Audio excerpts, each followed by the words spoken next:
When she was 4 years old, a high fever seared away a large portion of Linnaea Mallette's hearing. However, adversity has not stopped her from living a full life, including work she loves, a happy marriage, and contributions to her community. Through her inspiring story, you will learn how to create a life you love to live. So what are we talking about here today? Success. Your success. Now, the tips and techniques I shared today, they aren't necessarily new, unique, but they are tried and true. Simply put, they work. I've used them to transform every area of my life, and you can do the same. Now, some of you may be thinking you hear an accent. It's not an accent, it's a speech impediment. I am profoundly hearing impaired. When I was just 4 years old, a fever of 106 degrees burned off about 2/3 of my hearing. Never heard crickets, can't hear the last octave of a piano. I don't hear birds. Well, I do hear crows and parrots and cranky seagulls. Lovely. In speech, I don't hear S's, CH's, or T's. Speech comes at me as chunks of sound, and I carve meaning into those chunks by the context of a conversation, and of course, by reading lips. So how did this hearing disability play out in my life? I was withdrawn, shy, fearful, depressed. I used drugs and alcohol to manage my moods.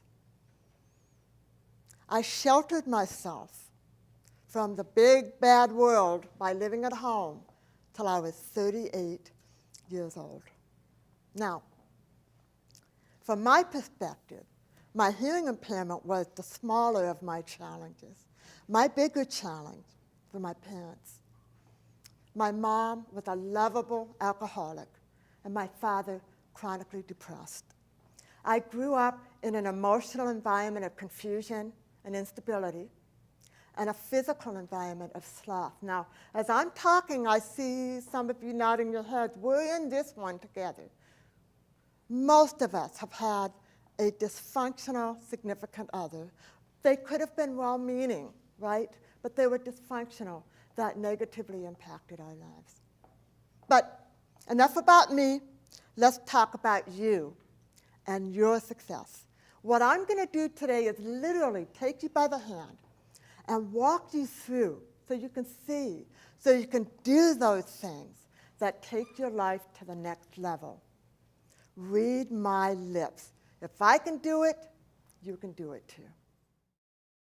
Now, I knew this was a major risk. I was going where I'd never gone before, seeking a relationship that might actually be functional. But I was willing to step the comfort zone and meet that incredibly handsome violinist. So for 3 months, I set out to get this man's attention. I wore bright clothes, red. Didn't notice me. Then I had long, thick, curly blonde hair. So I walked with great energy to make my hair bounce. Nothing. I wore short skirts. Gave him some leg. Zippo. Nothing. 3 months I could not get this man to notice me. Then my luck changed. One night at a post-concert party, I was a volunteer at a local orchestra, so I got to go to the parties after the concerts. Great fun.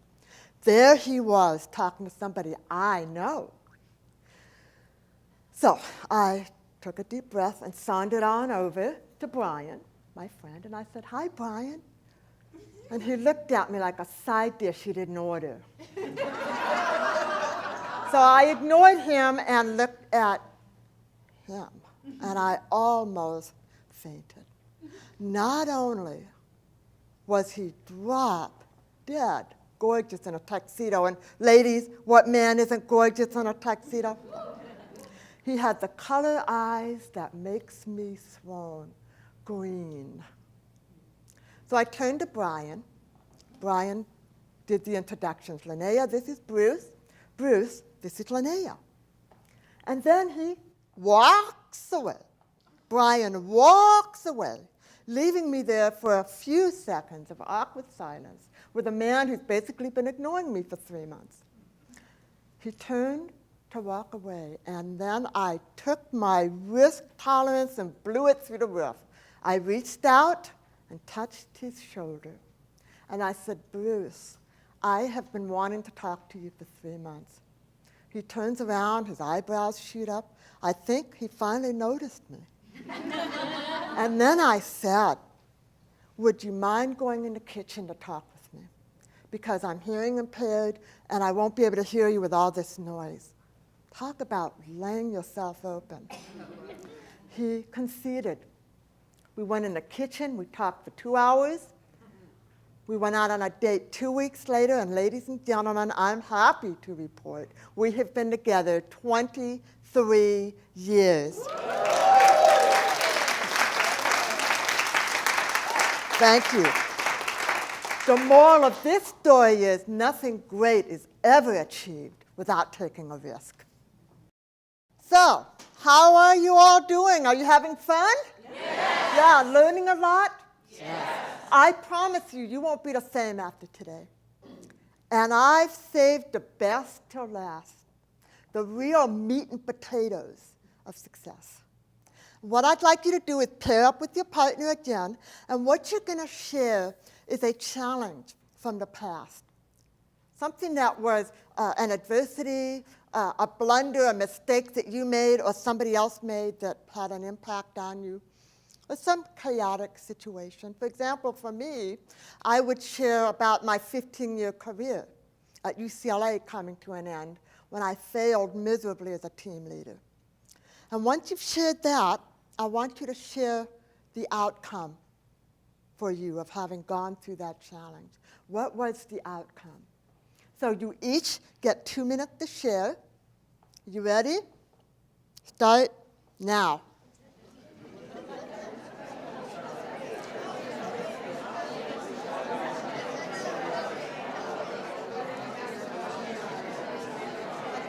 It never ceases to amaze me, the energy level in the room after this exercise.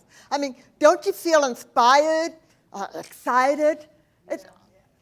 By a show of hands, how many of you realized or remembered the gift, the benefit, the positive outcome of having gone through that experience? By a show of hands, every single one of you. I'm not surprised, because that is life. It's a natural consequence of living life. So, adversity, blunders, chaos, a natural part of life, a natural part of being a human being, the natural evolution of reaching greater and greater levels of success. I like to think of the ABCs of life as the tools life uses to shape us, sharpen us, shine us up, so we can sparkle and be who we are meant to be. If we could really get this and remember when we're going through a situation that's challenging, whether it's now, in the future, there is a benefit, there is a gift, there is a blessing, always. And if we could anticipate that, maybe even look for it, it might show itself sooner. If nothing else, we can lighten up and enjoy the journey.